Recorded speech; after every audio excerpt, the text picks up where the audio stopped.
교도소에서 하늘의 별따기라는 1인실이 브로커를 통해 은밀히 거래되고 있는 것으로 KBS 취재 결과 드러났습니다. 독방 하나에 보통 1,000만 원씩이었는데 검찰은 실태를 파악하고도 수사를 진행하지 않았습니다. 일제 강제징용 피해자 변호인단이 우리 대법원 판결에 따른 배상을 요구하러 신일본제철을 찾았다가 문전박대당했습니다. 변호인단은 신일본제철의 한국 내 재산에 대한 압류 절차에 들어가겠다고 밝혔습니다. 북미 간 비핵화 협상이 진통을 겪는 가운데 문재인 대통령이 내일 아세안과 에이펙 정상회의 순방길에 오릅니다. 문 대통령이 미중러를 상대로 한 중재 외교를 통해 비핵화 협상의 돌파구를 마련할지 주목됩니다. 숙명여고 시험 유출을 수사 중인 경찰이 깨알같이 정답이 적힌 시험지 등 증거를 공개하고 모두 5차례 시험에서 유출 정황을 확인했다고 밝혔습니다. 학교 측은 쌍둥이 자매에 대해 퇴학 절차를 밟기로 했습니다. 강남의 재건축 아파트 수주전에 나선 대형 건설사들이 입주민 조합원들을 상대로 불비와 리조트 숙박권 등 금품을 살포한 내역이 담긴 로비 문건을 KBS가 단독으로 입수했습니다.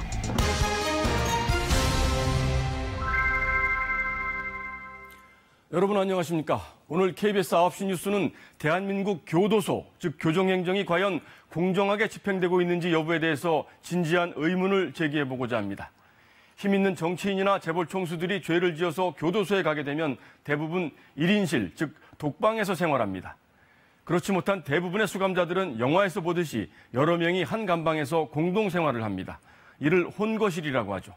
지난해 고 노회찬 의원이 국정감사 자리에서 신문지를 깔고 누웠던 것은 이 혼거실에서 공동 생활하는 일반 수감자들의 열악한 환경과 인권 침해 문제를 지적하기 위해서였습니다.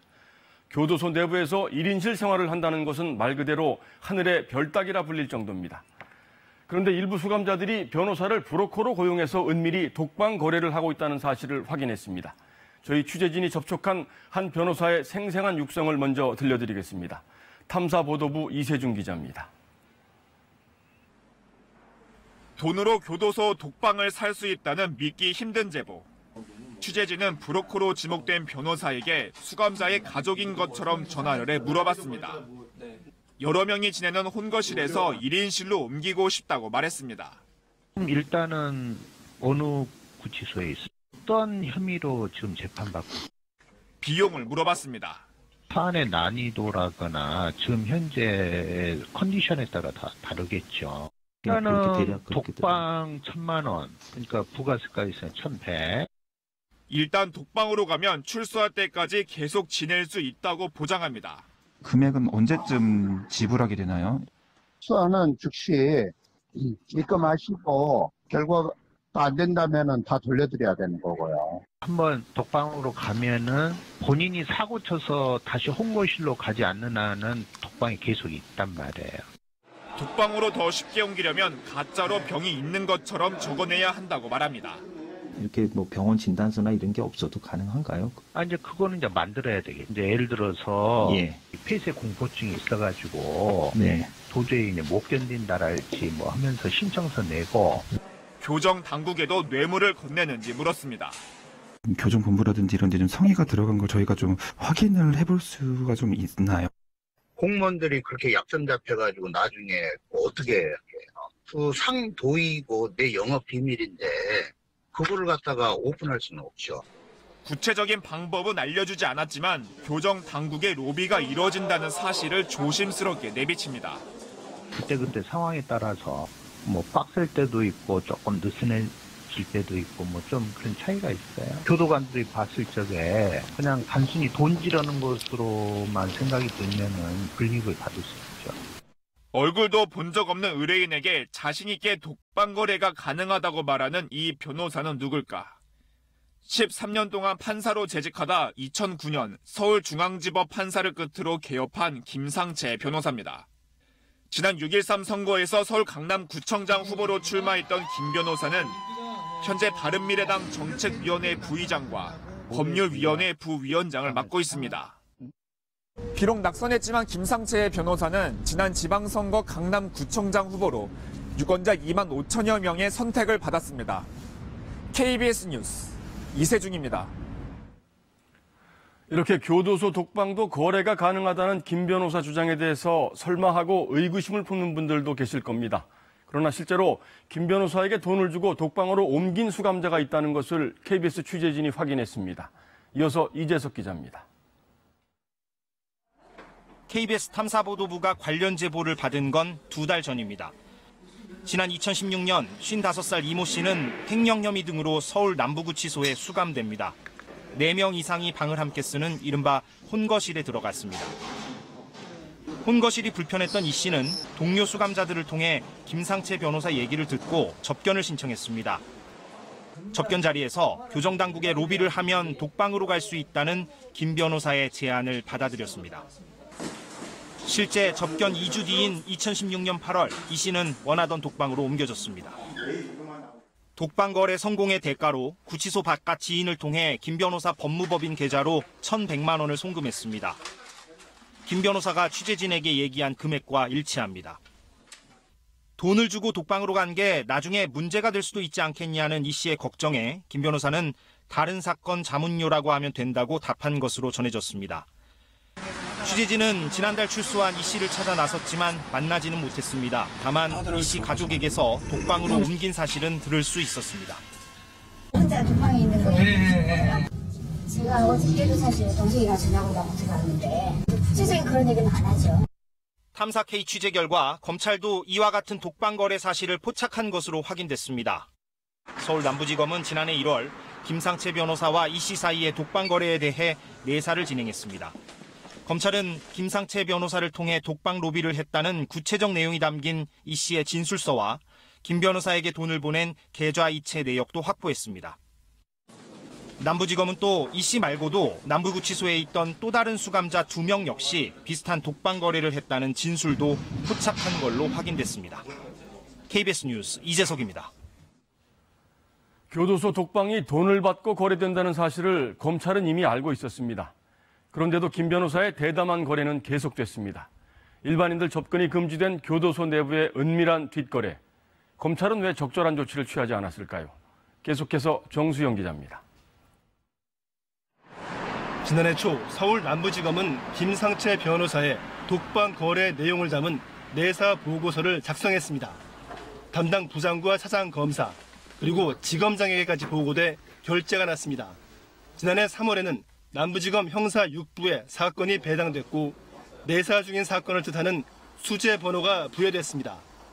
검찰 관계자는 검사장까지 결재가 났다는 건 사건이 거의 완벽하다는 의미다.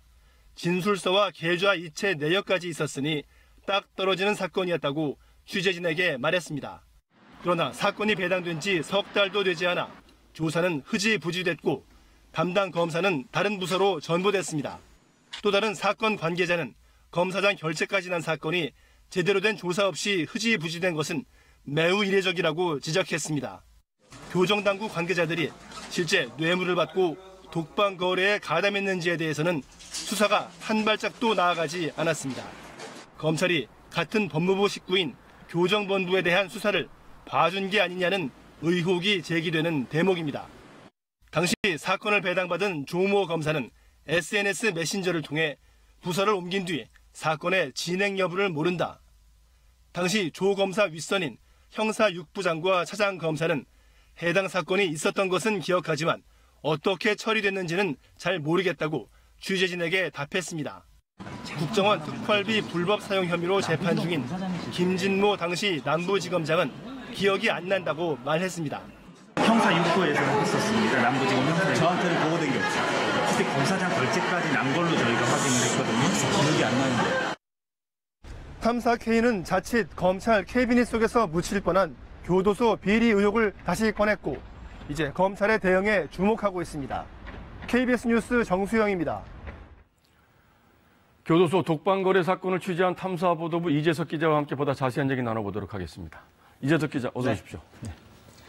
굉장히 충격적인 내용인데 이제 제보를 받고 사건을 취재한 것이겠죠? 네, 그렇습니다. 이제 2달쯤 전에 제보를 받았고요. 예. 제보자가 누군지 그 신원을 말씀드릴 수는 없겠습니다만 아까 보신 대로 사건 관계자 그리고 검찰 관계자 다수를 통해서 네. 예, 이번 사안을 재확인했다. 예, 이렇게 말씀드릴 수 있을 네, 것 같습니다. 직간접적인 당사자들이네요. 예. 그 교도소 독방 1인실이라는 게 통상 어떤 사람들이 수감되는 곳인가요? 그러니까 아까 보신 대로 뭐 전직 대통령이나 유명 정치인들, 뭐 재벌 총수들 이런 네. 사람들은 뭐 들어가자마자 바로 독방으로 가고요. 왜냐하면 특별 관리 대상자들이니까 그렇죠. 네. 그런데 이제 평범한 수감자, 평범한 재소자들은 어떤가?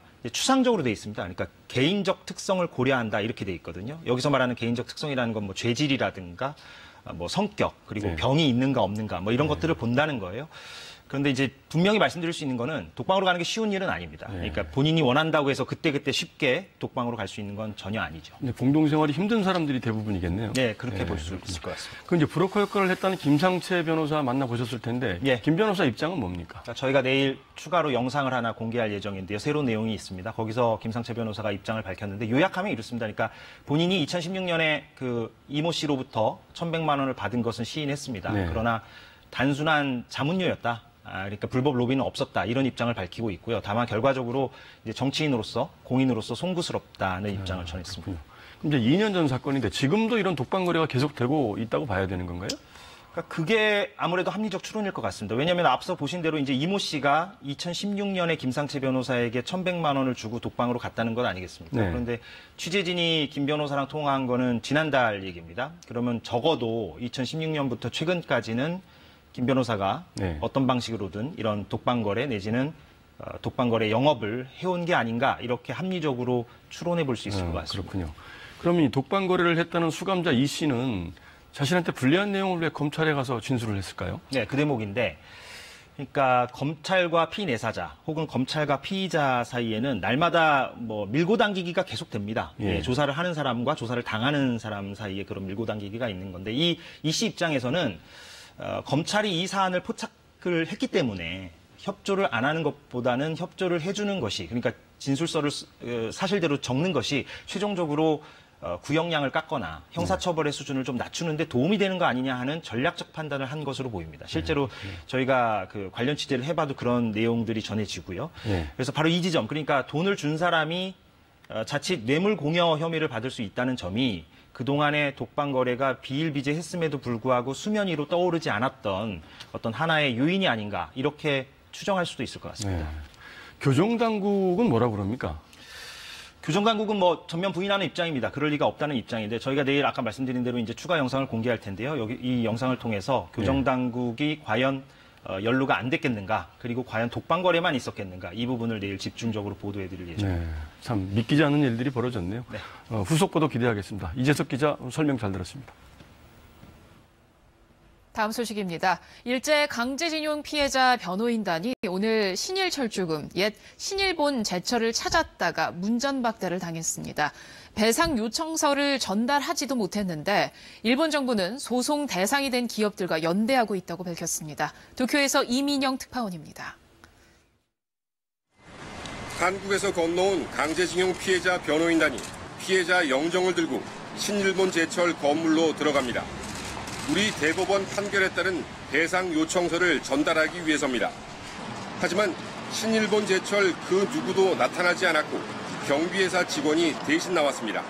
協定と日本政府の見解に背くもので受け入れることはできないし非常に遺憾に思っています。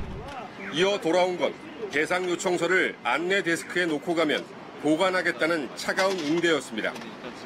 결국 요청서는 전달하지도 못한 채 30분 만에 발길을 돌려야만 했습니다.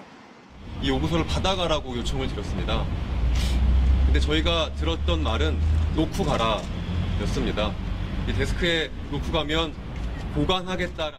징용소송 관련 기업들에게 배상이나 화해 금지 방침을 전한 것으로 알려진 일본 정부는 한국 정부의 대응을 지켜보겠다며 해당 기업들과 공동 대응을 천명했습니다. 韓国内での関連訴訟の対象となっている日本企業とは平素から緊密な連携を取っています。 우리 측 변호인단은 강제징용 피해자들을 더 확보해 추가 소송을 준비하고 있습니다. 신일본 제철이 협의조차 거부함에 따라 변호인단 측은 신일본 제철의 한국 내 재산에 대한 압류 절차에 들어갈 계획입니다. 도쿄에서 KBS 뉴스 이민영입니다. 일본 정부는 우리 대법원의 배상 판결이 난 이후 갑자기 신일본 제철 피해자들이 강제징용자가 아니라 모집 노동자라고 주장하고 있는데요. 당시 일본의 한 기업이 지역별로 인원을 할당해서 인력을 강제 모집했음을 보여주는 자료를 KBS가 입수했습니다. 문서에는 인원수를 채울 때까지 계속됐던 강제 동원 상황이 고스란히 담겨 있습니다. 계속해서 도쿄 이승철 특파원입니다. 홋카이도에서 가장 큰 규모로 탄광을 운영했던 홋카이도 탄코 기센의 서류입니다. 1944년 3, 4분기 할당표라고 되어 있습니다. 이 회사 부산 출장소가 작성한 것인데 이른바 할당 모집의 방법으로 각 지역별로 인원을 모아 송출한 기록입니다. 전북 고창군의 경우에 100명을 할당했습니다. 朝鮮内で28人が投票し、日本の中でも9人が投票し、炭鉱については63人。 도망간 인원 등으로 할당에 미달할 경우 숫자를 채울 때까지 계속 사람을 끌어갔습니다. 지역별 상황을 적은 서류, 얼마나 정도가 심했는지 안동등지에서는 인적 자원이 고갈됐다라고 보고할 정도입니다. 일제강점기 일본 정부는 기업의 요구에 따라 할당 모집, 관알선, 국민증용 등 3가지 방식으로 사람을 강제 동원했습니다. 会社が朝鮮に行って朝鮮総督府の動員を依頼して 옛 신일본 제철의 경우도 이름만 모집일 뿐 일본 내 1심 재판에서 이미 노동의 강제성이 인정됐습니다. 大阪地裁で裁判でこれは強制労働だったというふうに認定してるんですよ。募集も斡旋も徴用もないんです。どうしても集めてこなければいけないから 일본 정부가 징용이 아니라고 굳이 강조하는 것은 대외적으로 부정적 이미지를 주지 않으려는 의도 때문입니다. 역사적 잘못을 눈가림하려는 얕은 수라는 지적입니다. 도쿄에서 KBS 뉴스 이승철입니다. 과거사에 대한 일본의 행태는 독일과 참으로 대조적입니다. 파리에서 1차 대전 종전 100주년 행사가 있었는데 독일의 총리와 대통령이 또 한 번 과거사에 대한 진정성 있는 사죄를 표했습니다. 베를린에서 유광석 특파원입니다. 1차 세계대전 승전국과 패전국 정상들이 파리 평화포럼에 자리를 함께했습니다. 앙겔라 메르켈 독일 총리가 편협한 국가주의와 고립주의의 위험성을 1차 대전에 비추어 역설합니다. Der Erste Weltkrieg hat uns gezeigt, in welches Verderben Isolationismus führen kann. 트럼프 미국 대통령의 일방주의를 겨냥한 발언으로도 해석됐지만 참혹한 전쟁 범죄에 대한 반성을 바탕으로 한 사죄의 메시지였습니다. 메르켈 총리는 전날 마크롱 프랑스 대통령과 콩피에뉴 숲을 방문한 자리에서도 독일은 세계 평화를 위해 어떤 일이라도 하겠다고 다짐했습니다. 이 숲은 독일의 항복 서명이 이뤄진 장소로 독일 정상의 방문은 2차 대전 이후 처음이었습니다. 슈타인마이어 독일 대통령도 영국 런던의 1, 2차 대전 전사자 기념비에 헌화하는 등 증오에서 비롯된 과거사를 사죄했습니다. Wer heute Menschenrechte und Demokratie verächtlich macht, wer alten nationalistischen Hass wieder anfacht, der hat gewiss kein historisches Recht auf Schwarz-Rot-Gold, meine Damen und Herren. 무릎을 꿇은 채 유대인 희생자들을 추모했던 옛 서독의 빌리 브란트 총리. 독일의 진정성 있는 사과는 집권 정당을 가리지 않고 계속돼 왔습니다. 최근 일부 극우 세력의 과거사 미화 시도에도 불구하고 독일은 반인권적인 전쟁 범죄에 대한 철저한 반성 없이는 새로운 역사가 시작될 수 없다는 믿음을 공유하고 있습니다. 베를린에서 KBS 뉴스 유광석입니다. 문재인 대통령이 아세안과 에이펙 정상회의 참석을 위해 내일 순방길에 오릅니다. 교착 상태에 빠진 북미 간 비핵화 협상에 또 한 번 돌파구를 찾을 수 있을지 문 대통령의 중재 외교에 기대가 모입니다. 보도에 유호윤 기자입니다. 문재인 대통령이 유럽 5개국 방문 23일 만에 다시 순방길에 오릅니다. 문 대통령은 내일 출국해 싱가포르에서 한 아세안 정상회의와 동아시아 정상회의 등에 잇따라 참석합니다. 이후 파푸아 뉴기니에서 열리는 아시아 태평양 경제협력체 에이펙 정상회의에 함께합니다. 혁신적 포용국가 비전을 국제사회에 제시하는 등 영내 지역 전체의 발전 방향 논의에 기여할 것으로 기대합니다. 신남방정책 발표 1년 만에 다시 다자 외교에 나서지만 관심은 오히려 양자회담에 쏠립니다. 미중러 정상급 인사들과의 양자회담을 통해 교착 상태에 빠진 한반도 비핵화 협상에 돌파구를 마련해 보겠다는 겁니다. 푸틴 러시아 대통령과의 양자회담은 확정됐으며 시진핑 중국 국가주석과도 양자회담을 추진하고 있습니다. 청와대는 애초 확정된 것으로 알려졌던 펜스 미국 부통령과의 접견은 아직 조율 중이라고 밝혔습니다. 청와대 고위 관계자는 펜스 부통령과의 접견이 유동적인 건 회담 내용이 아닌 일정상의 문제라고 설명했습니다. 그러나 펜스 부통령이 연일 강경한 목소리를 내고 있는 데다 미국과 중국이 외교안보 대화에서 대북 비핵화 공조 방침을 공개적으로 재확인하는 등 주변 정세는 만만치 않습니다. 이에 따라 문 대통령이 유럽 순방에 이어 대북 제재 완화를 다시 언급하기는 쉽지 않은 만큼 비핵화 협상 돌파구 마련은 녹록지 않을 전망입니다. KBS 뉴스 유호윤입니다. 비무장지대 남북 각각 10곳의 감시초소 GP를 완전히 파괴하는 작업이 시작됐습니다. 인원과 화기류 철수에 이어서 중장비를 동원해 시설을 철거하는 건 앞으로 다시 사용할 수 있는 여지를 아예 없애는 상징적인 조치라는 군 당국의 설명입니다. 보도에 이철호 기자입니다. 병력과 장비가 모두 반출된 텅 빈 GP로 굴착기가 들어갑니다. 굴착기 드릴이 콘크리트 벽을 부수기 시작합니다. 폭파 방식도 고려됐지만 안전과 비무장지대 생태계에 미칠 영향을 우려해 굴착기가 이용됐습니다. 현장을 찾은 김용우 육군참모총장은 GP를 다시 사용할 수 없도록 불가역적으로 파괴하기로 한 조치는 남북 간 우발적 충돌을 방지하고 신뢰를 구축하는 상징적인 조치라고 말했습니다. 다만 철거에 따른 후속 조치는 철저히 준비하겠다고 말했습니다. 경계라든가 감시에 공백이 생길 수 있기 때문에 국민들 우려하지 않도록 군사력에 대해서 문제 없도록 GOP 감시 개념 또 그걸 좀 보다 과학화 첨단할 수 있는 철거 대상은 시범 철수 대상 남북 각각 11곳 가운데 원형 보존이 결정된 한 곳씩을 제외한 10곳씩입니다. 화기와 장비, 근무 인원 철수에 이어 시설물 완전 파괴와 상호 검증 순으로 올해 말까지 마무리해야 합니다. 지금으로서 남북한이 하는 걸로 일단은 계획은 잡고 있는데 그 사안에 대해서도 저희가 좀 보다 구체화되면 그때 말씀드리도록 하겠습니다. 한편 정경두 국방장관은 판문점 공동경비구역 JSA 비무장화를 위한 지뢰 제거 작업 결과 남측에서는 지뢰가 발견되지 않았지만 북측에서는 636발의 지뢰를 제거했다고 밝혔습니다. KBS 뉴스 이철호입니다. 우리 공군에 처음으로 공중급유기가 도입됩니다. 오늘 한국에 도착했는데 실전에 배치되면 우리 전투기의 작전 시간이 대폭 늘면서 독도와 이어도 영공의 방위 능력이 크게 향상될 것으로 보입니다. 김경진 기자입니다.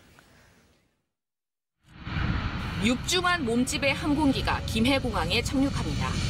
하늘의 주유소라고 불리는 다목적 공중급유기 A330MRTT입니다. 유럽에서 제작한 우리 군의 첫 공중급유기로 108톤에 이르는 전투기 연료를 적재할 수 있습니다. 공군 주력 전투기 KF-16 40여 대에 급유할 수 있는 양입니다. 공중급유기 도입이 절실했던 건 전투기들의 비행 시간이 제한적이기 때문입니다. 올해 들어 중국은 이어도 부근 방공 식별구역을 7차례 침범했는데 이에 대응해 KF-16 전투기가 출격할 경우 작전 가능 시간은 단 5분에 불과합니다. 하지만 공중급유를 받으면 작전 시간이 1시간 이상으로 늘어나 영공방위 능력을 크게 강화할 수 있습니다. 독도 상공에서의 작전 시간도 현재 10분에 불과한 KF-16의 작전 시간은 1시간 이상으로, F-15K 전투기는 30분에서 90분으로 늘어납니다. 공중급유기는 한 달 동안의 정밀검사를 거쳐 다음 달 실전 배치가 이루어질 예정입니다. 공중급유기 도입에 맞춰 조종사와 급유 통제사, 정비사들에 대한 국내외 교육도 계획대로 진행되고 있습니다. 이번에 도입된 공중급유기는 유사시 병력 300명과 45톤의 화물도 실을 수 있어 다목적 활용이 가능합니다. 우리 군은 1조 5천억 원의 예산을 들여 내년까지 모두 4대의 공중급유기를 도입한다는 방침입니다. KBS 뉴스 김경진입니다. 서울 승명여고에서 벌어진 시험 문제 사전 유출 사건 수사가 마무리됐습니다. 경찰이 전 교무부장과 그의 쌍둥이 두 딸을 공범으로 결론 내렸습니다. 5차례 시험에서 문제가 사전 유출된 정황이 발견됐습니다. 어떤 증거들이 나왔는지 윤보미 기자가 전해드립니다. 쌍둥이 동생의 2학년 1학기 물리 시험지 5, 2, 2, 1, 3 깨알 같은 글씨로 정답을 적어뒀습니다. 언니 시험지에선 문장형 메모가 발견됐습니다. 1학년 1학기부터 모두 4과목에서 메모가 확인됩니다. 시험지를 받자마자 그 암기한 정답을 시험지에 적어놓고 이를 OMR 카드에다 옮겨 적은 것으로 보고 있습니다. 역시 빼곡한 글자들, 쌍둥이 동생의 메모장입니다. 2학년 1학기 기말고사 전 과목의 답이 적혀 있습니다. 다른 학생과 학부모들은 이미 한참 전부터 이 메모장을 의심해왔습니다. 책 사이에 요만한 수첩인지 종인지를 띄워놓고 뭘 이렇게 보고 있더래요. 그래서 야, 너 뭐하냐? 그랬더니 책 하얀 덮더래요. 동생의 휴대전화도 공개됐습니다. 메모장에 적힌 영어 문장, 주어가 빠진 형태인데 2학년 1학기 기말고사에 실제 출제된 서술형 문제 답입니다. 시험 유출이 의심되는 정황이 드러난 건 모두 5차례 시험이었습니다. 그동안 쌍둥이 내신 성적은 중하위권에서 1등으로 올랐고 반대로 모의고사 성적은 크게 떨어졌습니다. 경찰은 전 교무부장인 아버지가 시험 문제와 답을 알려줬다고 보고 있지만 방법까지 특정하진 못했습니다. 다만 아버지가 시험을 며칠 앞두고 교사들이 일찍 퇴근하는 금요일마다 야근한 점, 야근을 하고도 초과 근무 기록을 남기지 않은 점, 정기고사 담당 교사만 알아야 하는 금고 비밀번호를 알고 있었던 점 등으로 미뤄 이때 시험 유출이 있었을 것으로 보고 있습니다. 경찰은 전 교무부장과 두 쌍둥이 딸을 업무 방해 혐의 공범으로 검찰에 넘겼습니다. KBS 뉴스 윤보미입니다. 전교 1등을 했던 쌍둥이 자매 성적은 어떻게 처리될까요? 경찰 수사 결과가 발표되자 숙명여고 측은 쌍둥이 자매를 퇴학 조치하겠다고 밝혔습니다. 두 자매 성적을 0점 처리하겠다는 겁니다. 아버지인 전 교무부장은 파면 조치를 건의했습니다. 이어서 서병립 기자입니다. 숙명여고는 쌍둥이 자매에 대한 법적 판단 전까지는 징계가 어렵다고 밝혀왔습니다. 경찰이 수사 결과를 내놓자 곧바로 입장을 내놨습니다. 자퇴 처리를 신청한 쌍둥이 자매에 대해 자퇴가 아닌 퇴학 절차를 밟고 있다는 겁니다. 이를 위해 교내 선도위원회에 징계 안건을 상정했다고 설명했습니다.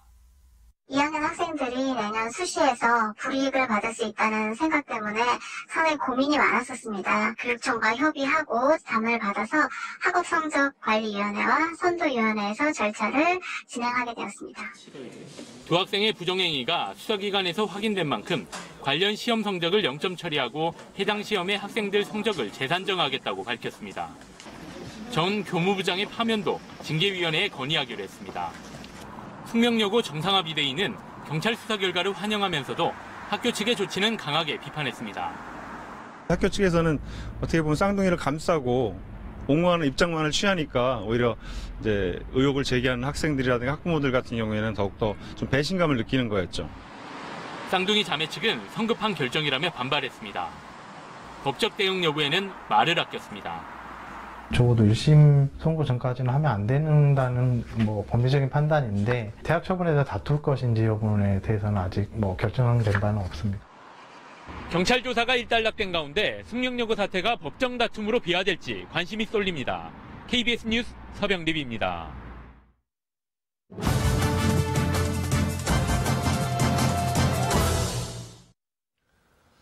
아파트 재건축은 건설사나 조합원 모두에게 황금알을 낳는 거위처럼 인식돼 왔습니다. 건설사들은 사업 수주를 위해서 사활을 건 경쟁을 벌이게 되고 조합원들을 상대로 막대한 금품 로비를 펼쳐왔습니다. 재건축 수주 경쟁 과정에서 벌어지는 검은 거래 실태와 문제점을 오늘부터 사흘간 집중 보도합니다. 오늘은 먼저 조합원 금품 로비 정황이 담긴 한 건설사 내부 문건을 공개합니다. 엄진아 기자의 단독 보도입니다. 우리나라에서 아파트값이 가장 비싼 서울 강남 3구. 180가구 규모의 이 작은 재건축 단지는 지난해 시공사를 선정했습니다. 롯데건설과 대우건설이 치열하게 맞붙었습니다. 집 앞에 오면 소송하고 있으니까 좀 항의도 하고 그랬는데 그렇지 않죠, 부분들은. 당시 롯데건설이 작성한 로비 파일을 입수했습니다. A4 용지 500장의 방대한 양입니다. 180가구 전체 조합원과 그 가족 257명의 신상이 빠짐없이 적혀 있습니다. 전화번호와 직업은 물론 휴가 일정이나 앓고 있는 질병 같은 내밀한 개인 정보가 상세합니다. 한쪽에 금품과 향응 제공 내용이 눈에 띕니다. 개별 조합원마다 어떻게 만나 무엇을 전달했는지 빼곡히 정리돼 있습니다. 믿을 만한 자료인지 확인해봤습니다. 무슨 일이신데요? 네, 실례합니다. 안녕하세요. 과일, 굴비 이런 선물이 이 집에 들어왔었다. 이런 내용이 적혀 있거든요. 내가 받고 한 것도 별로 없는데 지금 잘 모르겠어요. 집집마다 확인을 해갈수록 파일 내용과 일치하는 사실을 인정하는 주민이 늘어납니다. 그때 뭐 야단 맞아서 안 받겠다고 하신다. 뭐 부인을 그래요? 이게 무슨 얘기예요? 야단 맞아서 그냥 갖고 와가지고 너무 받았더니. 굴비와 과일, 뮤지컬 관람권, 리조트 숙박권 등 오간 금품의 내용도 파일 기록과 똑같습니다. 과일 사다 주면 과일, 목소리에 가도 과일도 먹고 리조트 가는 것을 한번 주겠다고 그러면서 우리 집에 오지엠에다 넣어놨더라고요. 너무 다 줬다고 그런 얘기를 해서. 에비앙 스파도 3번 갔다 왔어요. 지목한 업소는 롯데 시그니엘 호텔에 있는 고급 피부 관리실입니다.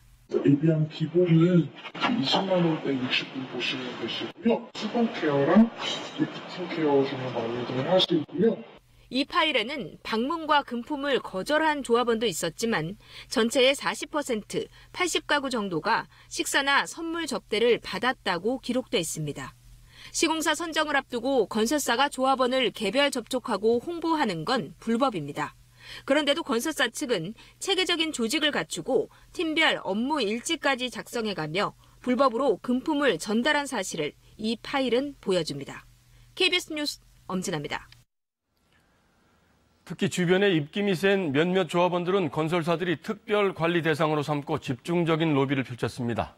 대부분 전현직 공직자나 변호사, 기업가 같은 유력 인사들이었는데 수천만 원씩 뭉칫돈을 건넸다는 의혹이 불거졌습니다. 이어서 강푸른 기자입니다. BM, 이른바 빅마우스 계보도라는 별도 파일입니다. 빅마우스와 친한 조합원들을 정리해 따로 관리한 겁니다. 빅마우스는 조합의 간부나 오래 살아 단지 사정에 밝아 영향력이 큰 10여 명입니다.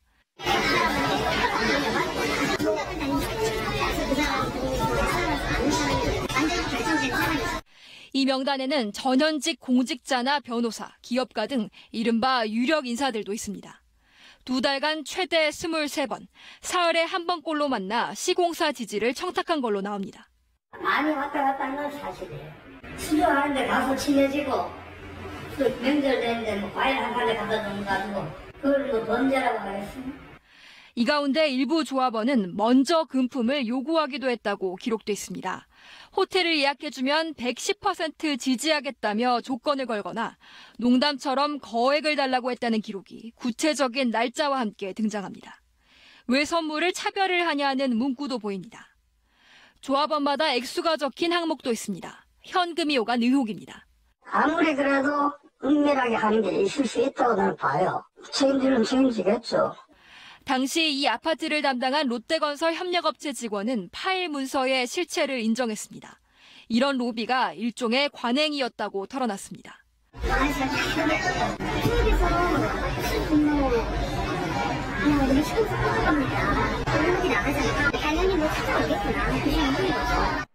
금품을 받은 것으로 기록된 조합원들은 부인했습니다. 그러니까 막 그 문서 가짜입니다. 꿈에 대한 얘기가 대부분입니다.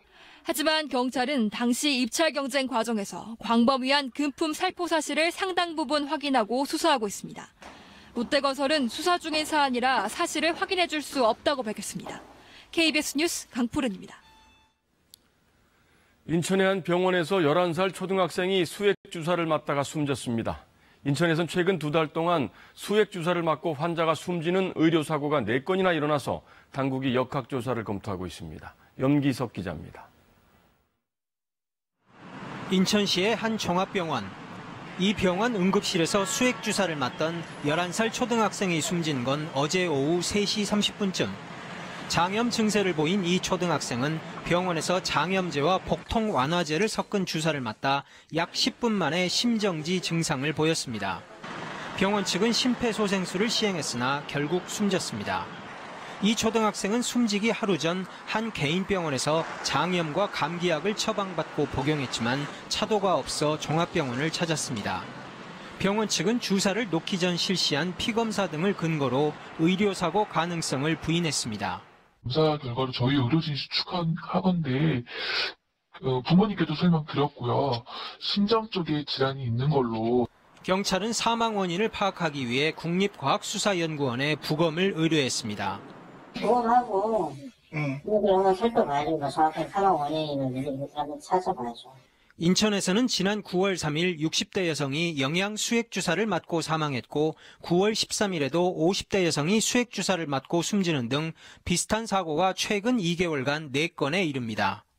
인천시는 지역 응급의료기관 21곳에 대해 즉각 긴급 점검을 벌이겠다고 밝혔습니다. 긴급 휴일을 갖다가 거쳐서 응급의료기관에 대한 점검을 갖다가 나가려고 합니다. 질병관리본부도 기본 사실 확인을 통해 역학조사가 필요한지 확인해 볼 예정이라고 밝혔습니다. KBS 뉴스 염석입니다. 얼마 전 일어난 종로 고시원 화재 사고는 스프링클러만 있었다면 사망자를 크게 줄일 수 있는 사고였습니다. 그런데 이 고시원은 스프링클러 설치 비용 전액을 지원받을 수 있는 건물이었는데 건물주가 반대를 하는 바람에 설치를 못했다고 합니다. 왜 그랬을까요? 박민철 기자가 전해드립니다.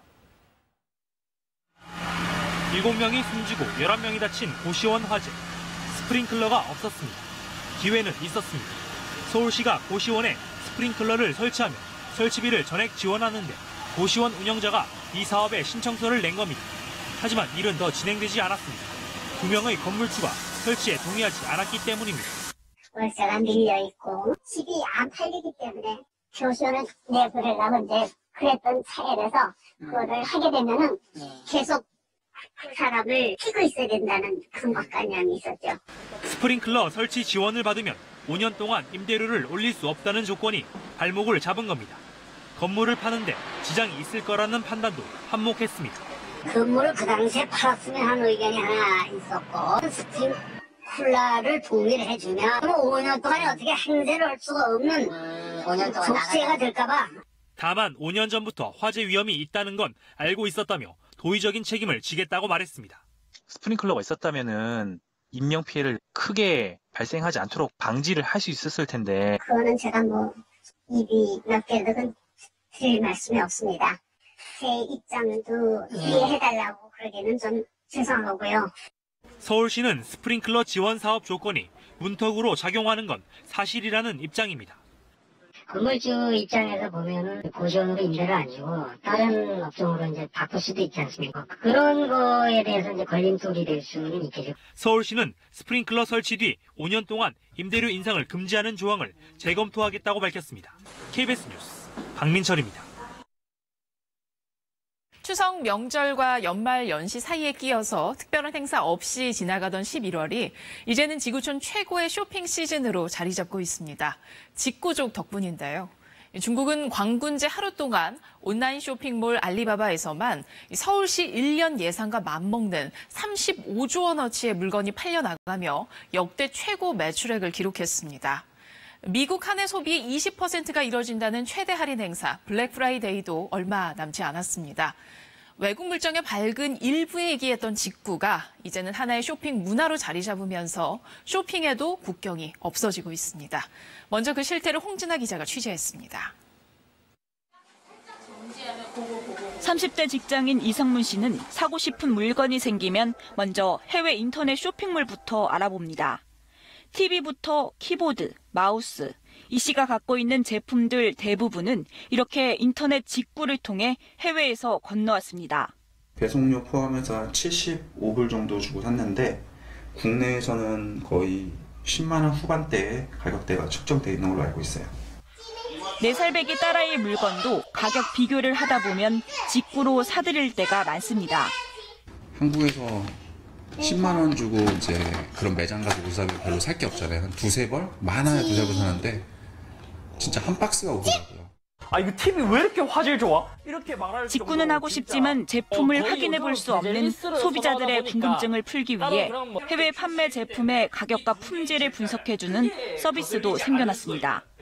이 유튜버도 해외에서 직구한 전자제품 정보를 소개해 35만 명의 구독자를 확보했습니다.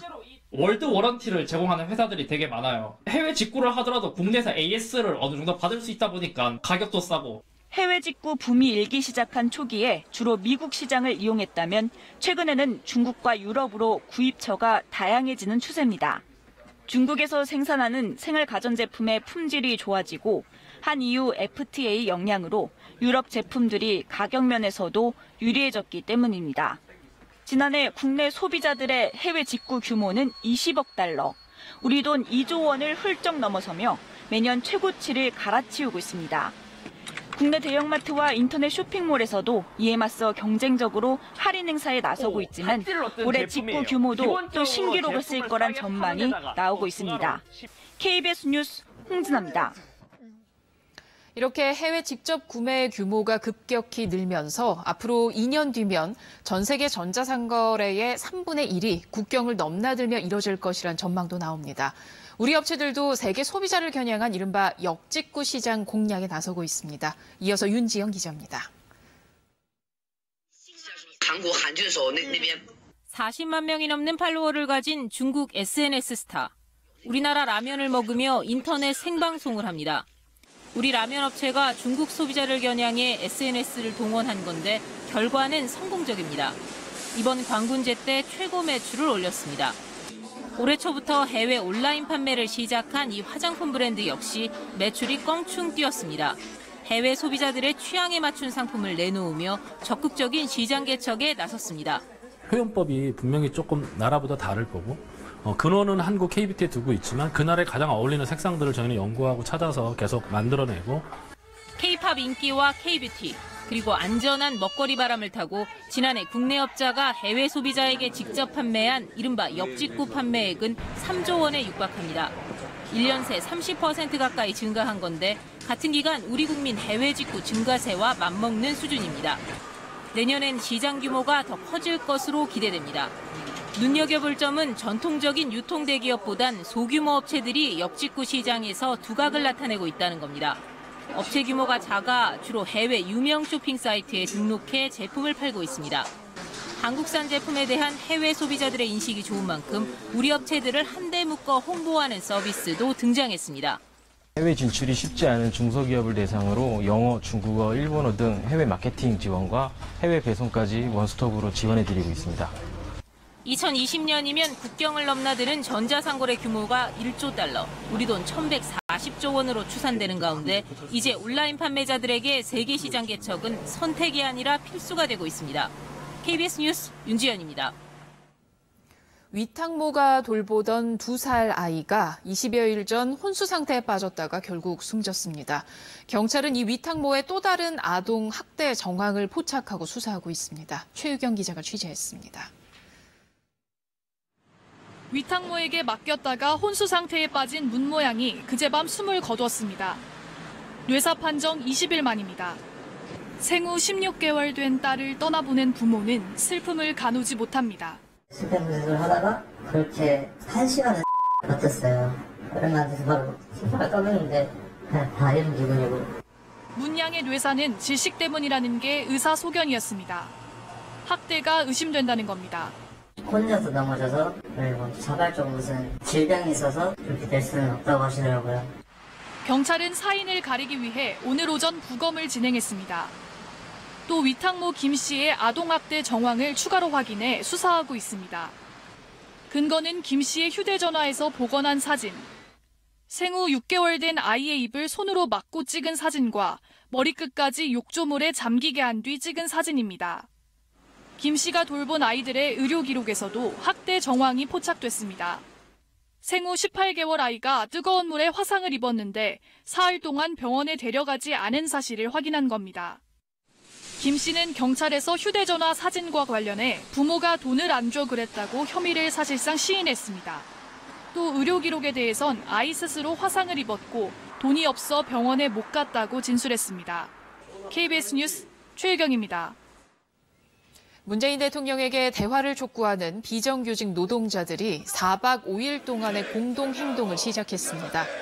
비정규직 공동행동 소속 노동자 300명은 오늘 정부 서울청사 앞에서 기자회견을 열고 촛불 정권을 자임한 문재인 정부가 들어섰지만 비정규직 노동자의 삶은 나아진 게 없다라며 문재인 대통령과 면담을 촉구했습니다.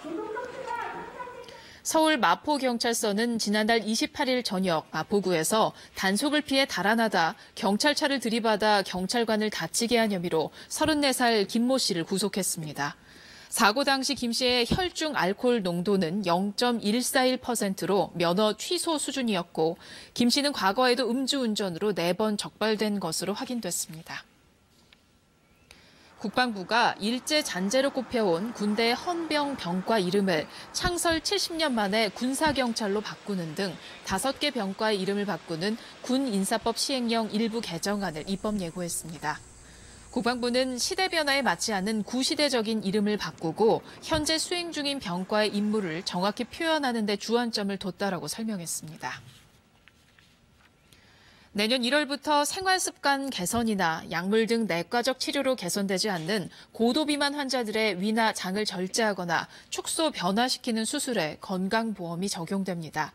적용 대상은 체질량 지수 35 이상이거나 체질량 지수 30 이상이면서 고혈압이나 당뇨 등이 있는 경우이며 미용 목적의 지방 흡입술은 제외됩니다.